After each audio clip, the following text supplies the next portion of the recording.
Hello friends, तो कैसे हो आप लोग। आज का जो हमारा टॉपिक है कम्युनिकेशन स्किल। कम्युनिकेशन स्किल इंसान के लाइफ में बहुत ही ज़्यादा मैटर करती है। इस कम्युनिकेशंस को आप और ज़्यादा इम्प्रूव किस तरीके से कर सकते हैं। आपने वो कहावत तो सुनी होगी, बोलने वाले के पत्थर भी बेचे जाते हैं, ना बोलने वाले के सोना भी बेचा नहीं जा सकता। तो बोलना बहुत ज़रूरी है यार, ठीक है। इंसान के लाइफ में कम्युनिकेशन होना बहुत ज़रूरी है। चलो यार आगे बढ़ते हैं हमारे पहले पॉइंट की तरफ। दोस्तों देखिए, हमारा जो पहला पॉइंट है फेयर इज़ आउट। इंसान के माइंड में बहुत तरह की डर चल रहे होते हैं यार। हम कोई भी नया काम करने जाए या फिर किसी काम की शुरुआत करने जाए तो हमारे माइंड में क्या होता है, डर होता है, ठीक है। हम स्टेज डेयरिंग के ऊपर जाते तो सबसे ज़्यादा 90% लोगों के माइंड में डर होता है कि यार लोग कुछ तो नहीं कहेंगे ना, लोग मेरे ऊपर हंसेंगे तो नहीं ना। बहुत सारे ऐसे ही डर उनके माइंड में चल रहे होते। इसी वजह से सबसे ज़्यादा लोग अवॉइड करते हैं कि मैं स्टेज के ऊपर कम्युनिकेट ना करूँ। तो इसका सोल्यूशन क्या है, जब आप स्टेज के ऊपर जाएंगे, स्टेज के ऊपर जाने के बाद एक बड़ी सी लंबी सांस लो। सांस लेने के बाद आपका जो भी डर है बाहर निकल जाएगा। आपका डर जैसे ही बाहर निकल जाएगा, आप कम्युनिकेट करने के लिए तैयार हो सकते हो। फेयर इज आउट यानी कि होता क्या है, आपको पहले अपने डर को बाहर निकालना है। जब तक आप अपने डर को बाहर नहीं निकालोगे, आपकी अंदर की आवाज़ बाहर नहीं आएगी। लोग क्या कहेंगे, हंसेंगे तो नहीं, ये अलग पार्ट हो गया। पर आपको क्या करना है, सबसे पहले खुद के ऊपर कॉन्फिडेंस रखना है कि नहीं यार मैं बोल सकता हूँ, मैं कर सकता हूँ, ठीक है। सबसे पहला पार्ट वही आता है। आपके अंदर कॉन्फिडेंस भी होना चाहिए, अंदर का पहले फेयर आउट करना पड़ेगा। दूसरा जो हमारा पॉइंट है दोस्तों, अट्रैक्ट इन ऑडियंस। अट्रैक्ट इन ऑडियंस यानी कि क्या, ऑडियंस को कनेक्ट करना। ऑडियंस को किस तरीके से कनेक्ट कर सकते, सबसे पहले हम हमारे हैंड मूवमेंट के जरिए हम पब्लिक को अट्रैक्ट कर सकते हैं। जब आप कोई भी बात कर रहे होते हो तब जाकर हाथ का इस्तेमाल जरूर करें, ठीक है। ज़्यादा ही मत करो, नहीं तो वो आपको छोड़ के आपके हाथों की तरफ ही देखने लग जाएगी। और आपके चेहरे के ऊपर एक हल्की सी स्माइल होनी चाहिए कि आपको देखकर ऑडियंस फ्रेश रहे, ना कि बोर हो सके। और बीच बीच में आपने कुछ छोटे मोटे जोक्स भी सुना देने चाहिए, जिससे आपकी ऑडियंस आपके कनेक्ट में हो सकती है। अगर ऑडियंस आपके कनेक्ट में हो जाएंगी, तब जाकर आपको कम्युनिकेशन करने में ज़्यादा तकलीफ नहीं हो सकती। ऑडियंस ही कनेक्ट में नहीं हो सकती, तब जाकर आपको कम्युनिकेट करने में प्रॉब्लम हो सकती है। Connect the people. Connect the people यानी कि होता क्या है, आपको जो ऑडियंस है, ठीक है, उनको कनेक्टिंग करना है। कनेक्टिंग यानी कि क्या, किसी को भी कोई भी क्वेश्चनिंग पूछ लो, क्वेश्चनिंग के साथ उनको अच्छे से जवाब दो कि नहीं सर आपने बहुत अच्छी तरीके से जवाब दिया, इसके आंसर एग्जैक्टली वही था और मुझे आपसे यही एक्सपेक्टेशन था। इससे सामने वाला पर्सन हाइपर होकर आपकी तारीफ करना स्टार्ट कर देगा।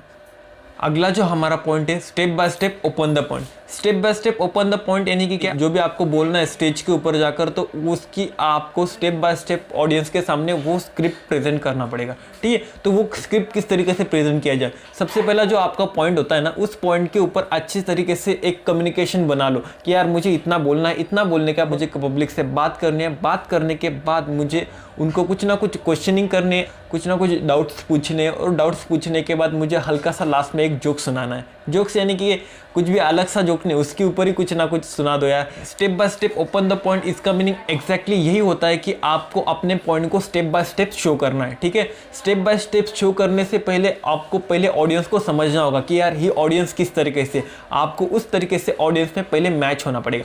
बहुत तरीके की ऑडियंस ऐसी भी होती है कि वो ज़्यादा बोलती है, बहुत तरीके की ऑडियंस बस सुनने के लिए प्रेफर करती है, तीसरी ऑडियंस ऐसी होती है वो सुनती भी है और बोलती भी है, ठीक है।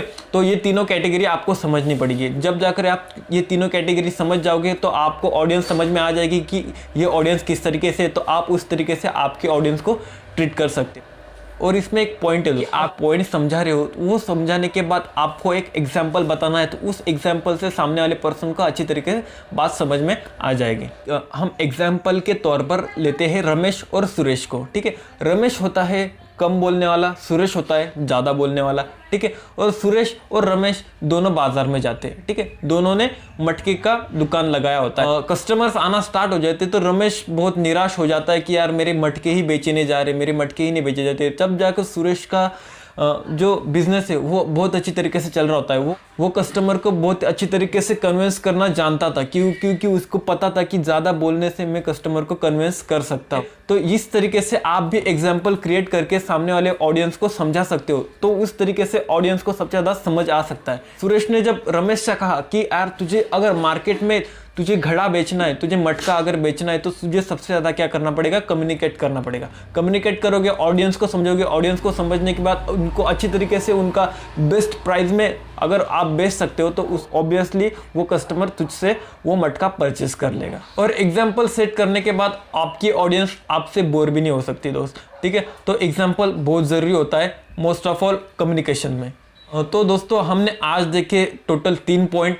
पहला जो हमारा पॉइंट था fair is out. Fair is out में हमने देखा कि पहले डर को बाहर निकालना है। आपके माइंड में जो भी थॉट्स होंगे एक बार शांत हो जाना है, लंबी सांस लेनी है, लंबी सांस लेने के बाद रिलैक्स हो जाना है और रिलैक्स हो जाने के बाद आप अपने पॉइंट की तरफ आ सकते हो, ठीक है। दूसरे पॉइंट में हमने देखा अट्रैक्ट इन ऑडियंस। हम ऑडियंस को किस तरीके से अट्रैक्ट कर सकते हैं, ठीक है। तो ऑडियंस को हम किस तरीके से जान सकते हैं, किस तरीके से हम उनमें मैच हो सकते हैं, हमने दूसरे पॉइंट में ये देखा। तीसरे पॉइंट में हमने देखा step by step open the point.